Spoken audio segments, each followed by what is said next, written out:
Bonjour à toutes et à tous, salam alaikum, الإخوة والأخوات. Voilà, donc aujourd'hui, on est le 24 août, jeudi 24 août 2023. Donc,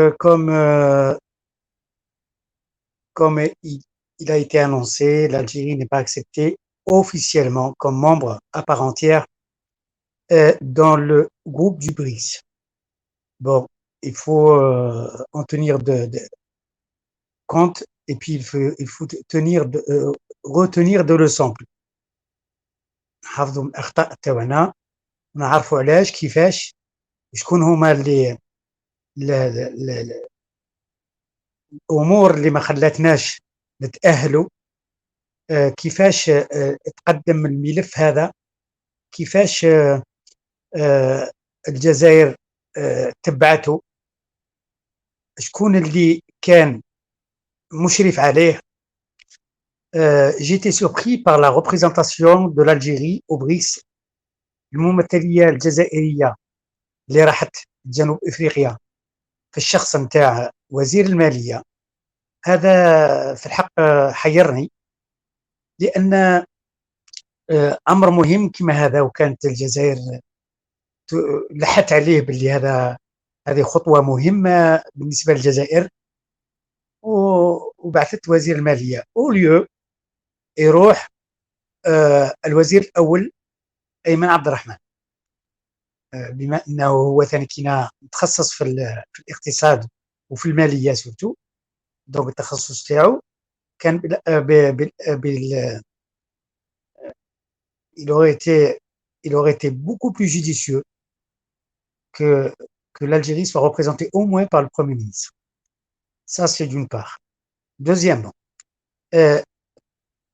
نعرفوا بلي الجزائر حطت لا كانديداتور تاعها، ما نعرفوش كيفاش بار كونتر واش حطت فيه هما لي زافونتاج تاع الجيري فوالا بارابور à la candidature تاعها، c'est quoi qu'est-ce qu'elle va apporter de plus. donc نظن باللي الدوسي هذا، وهذه سي دي كريتيك بوزيتيف، دونك دي كريتيك بوزيتيف باش نتعلموا الاخطاء تاعنا ونشوفوا المسؤوليه وين راهي. دونك نظن باللي الملف الناس اللي اشرفت عليه ما عرفتش تدوروا.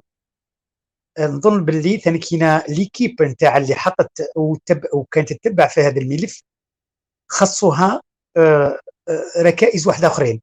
شنو هذا الركائز نتاع التتبع، دوطر ايكيب يتبعوا في الناس اللي عرقلوا فينا، يتبعوه باش يكونتروهم.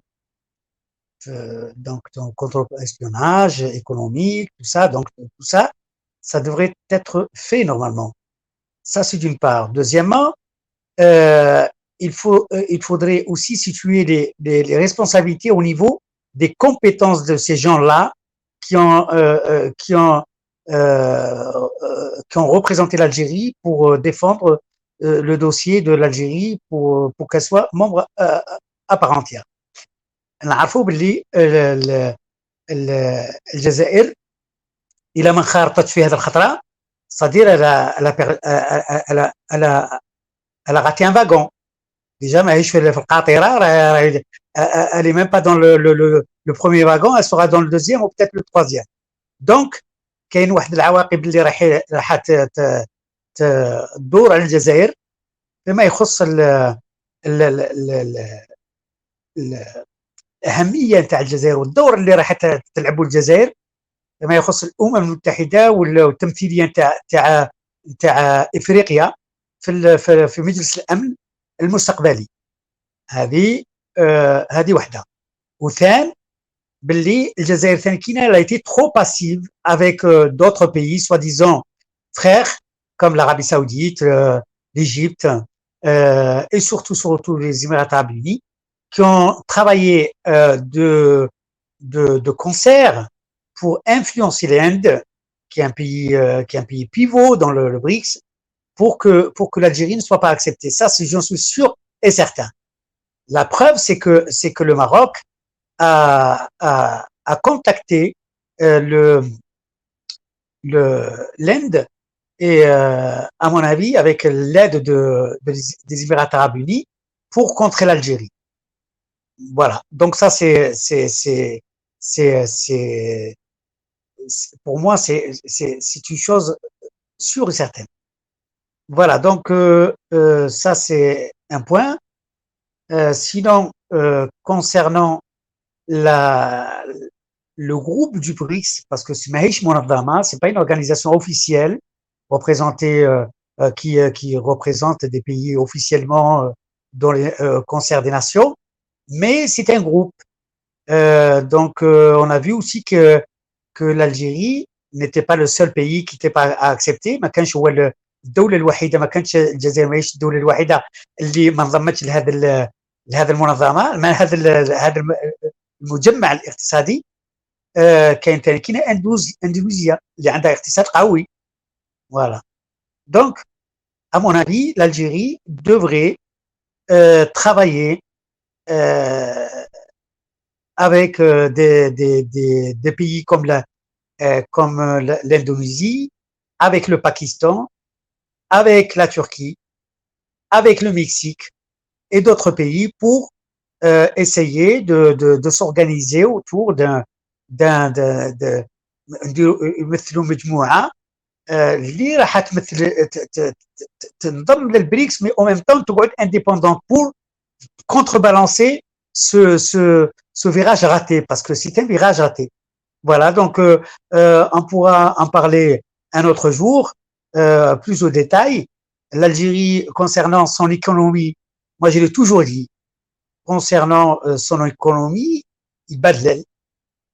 pas une économie كاين اقتصاد ريعي. كاين ناس اللي كيقول لنا يا ودي باللي الجزائر هذه تاع الانابيب تاع الغاز وقاعدين هذيك ما كاش منها. الجزائر عندها اقتصاد مبني على الغاز والبترول. Ça c'est une bonne chose, donc il faut le diversifier, mais surtout il ne faudrait pas compter sur les gazoducs pour alimenter l'Europe avec une matière brute. Le plus judicieux من الممكن باش نطوروا الاقتصاد تاعنا وتكون عندنا نفوذ، لازم نصدروا l'électricité. C'est un produit fini. Ça coûte beaucoup moins cher de transporter l'électricité à travers des câbles sous-marins que des gazoducs qui pourraient être attaqués, que ça coûte énormément d'argent, ça nécessite une surveillance maritime beaucoup plus accrue. Donc ça c'est pas une affaire. Moi je pense que il faudrait transformer l'électricité, il faut la vendre à partir de l'Algérie à travers des câbles. Ça c'est d'une. Les 30 milliards que les gens ont applaudi par rapport à le Nigeria, tout ça, il y avait anguille sur roche, parce que le Nigeria avait beaucoup plus de possibilités que le transporter son gaz à travers l'Algérie. Il avait ce fameux gazoduc qui passait par tous les pays du sud de l'Afrique de l'Ouest, en passant par le Sahara occidental. Tout ça s'est pas fait. Pourquoi? Parce que ils ont vu que ça coûtait beaucoup plus cher, puis il y a des problèmes au niveau du Sahara occidental. Ça, c'est un fait. Mais il y avait ce qu'on ne dit pas, c'est qu'il y avait un autre plan qui voulait faire transporter avec d'autres pays, y compris les Émirats arabes unis et la France, qui voulait transporter, ça je vous le dis, il voulait transporter le gazoduc à travers la Libye. Et ça s'est pas fait. Pourquoi? Parce que il y avait ce problème.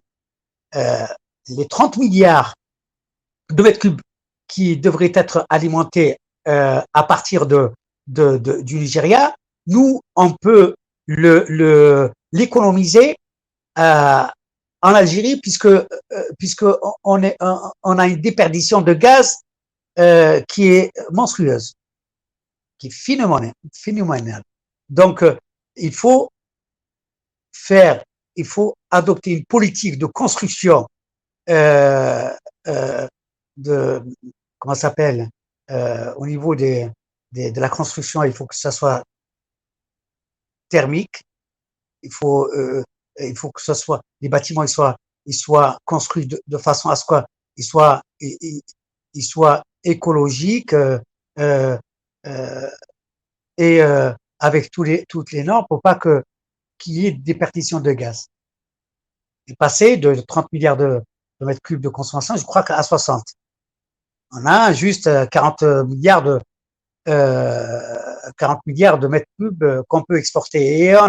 Et si on veut transformer des produits tels que le fer, d'autres produits agroalimentaires dans l'avenir, et il va falloir compter sur le gaz. Donc, ces 40 milliards qu'on exporte à travers le gazoduc en Italie et ailleurs, donc, ils vont être consommés par cette industrie qu'on voudrait installer en Algérie.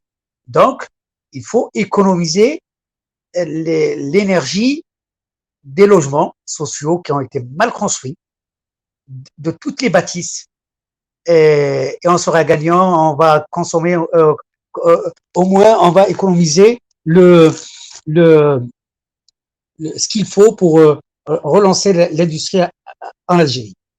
Voilà, donc on pourra en parler en plus de détails une prochaine fois. Il y a un autre point où je voulais aussi en parler. Il y a eu un début de réaction de l'économie algérienne à travers l'augmentation du salaire pour augmenter le produit intérieur brut. Ça, c'est une bonne chose, mais il ne faut pas qu'il soit empiété ou qu'il soit euh, endommagé par